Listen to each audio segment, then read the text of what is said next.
caged bird can still sing.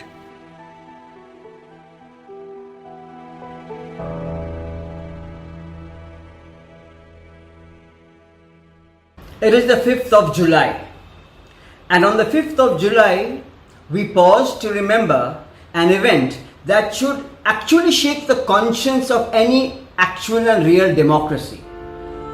You know why?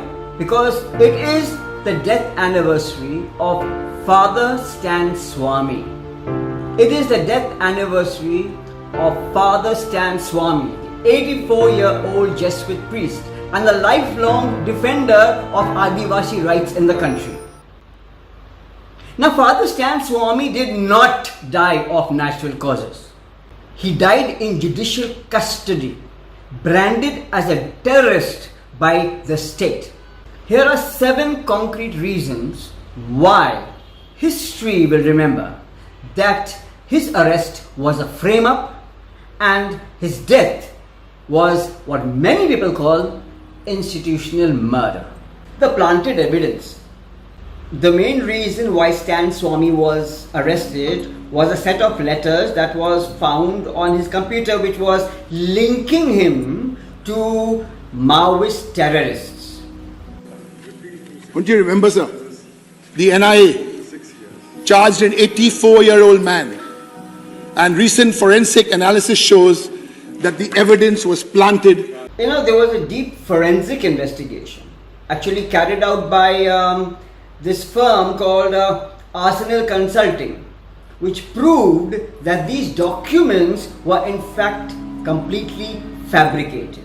This report by Arsenal Consulting shows that Father Stan Swamy's computer was compromised for almost 5 years and a large number of documents were delivered on his system. What we're going to be seeing on screen now is a list of those documents. It's a long list of document after document. We have said there were 44 files planted on Father Stan Swamy's system.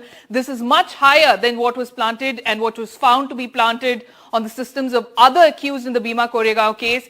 Now, a hacker used this software called NetWire to control Stan Swamy's computer. Okay, and this he did over a period of 5 years. So these hackers planted these files in the hidden folders, and Stan Swamy never opened them because he never knew that these folders or these files even existed, because they were planted deep into his computer. So this is true. So Father Stan Swamy was raided and his computer was seized on June 12, 2019. A day before this, on June 11, 2019, the report says that the hacker appears to have made frantic attempts to clean up any trace of their malicious activity on the computer. What we are seeing on the screen is a list of those activities on June 11th, where he deleted multiple files, etc., that would have tipped off the agencies to his presence on the computer. But what is intriguing here, like you mentioned, is the timing. This was all done a day before the police raided Father Stan Swamy and seized his computer. Right. So does this mean that the attacker knew that the police is going to take action and seize his computer? That's a very important question. And you can see the delete all the way, the attempts to delete his or her traces. Mariam? Now, this wasn't a random cyber attack. Okay, the forensic team, they found that the hackers cleaned up their digital footprints exactly one night before the police raid happened. That's very interesting to see that the hacker cleaned up his work on the computer exactly one night before the police raid happened at Stan Swamy's house. Now, how much of a coincidence is that? Okay, for over 50 years, Stan Swamy lived a public life, a transparent life. He always advocated non-violence. Okay, his only crime was standing up for the constitutional rights of young Adivasi men who were falsely implicated in many trials in Jharkhand itself. And he always maintained that the violent texts which were found in his computer were planted. Okay, because they were completely against everything that Stan Swamy stood for. Father Stan Swamy suffered from advanced Parkinson's disease. Okay? Now his hands shook so violently that he couldn't hold a regular glass.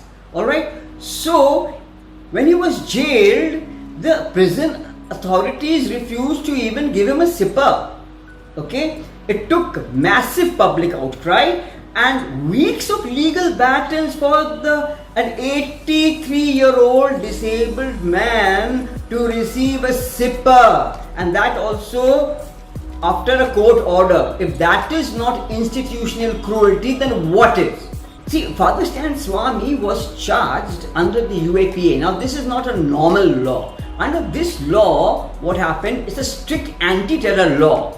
So the normal legal rights are turned upside down. Okay, so it makes getting bail impossible even if the evidence against you is weak. Okay, so I can say that this law was used as a trap to ensure that this elderly sick man stayed locked up without a proper trial. Because remember, the case never came to trial. The case never came to trial. Stan Swamy died before his case could be taken up by the courts. When Stan Swamy entered the jail, he was frail, but he was independent. But within 8 months, you see what happens? The prison conditions destroyed his body. He lost his hearing. He caught COVID-19 symptoms. He could no longer walk. Okay, and despite his critical condition, the prosecution repeatedly fought against his bail. And he was only rushed to a hospital when it was already too late to save his life. Now when Father Stan Swamy died on the 5th of July 2021, the world did not stay silent.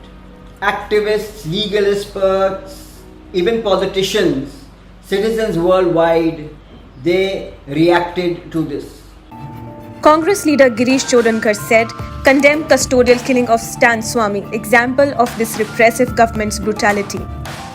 Rahul Gandhi wrote on Twitter, heartfelt condolences, Stan Swamy deserved justice and humanness. CPIM leader Sitaram Yechury said, draconian UAPA custody, inhuman treatment, accountability must be fixed for murder in custody. DMK's Dayanidhi Maran said that he will raise issue in parliament to show that dissident voices can't be muted. Whereas Kerala CM Pinarayi Vijayan said, man who fought for downtrodden died in custody. Such travesty should have no place in democracy. Doctors had said that Swamy suffered a cardiac arrest around 4 a.m. on July 5. They came to the conclusion that this was an institutional murder. A death caused deliberately by a system that chose neglect over humanity.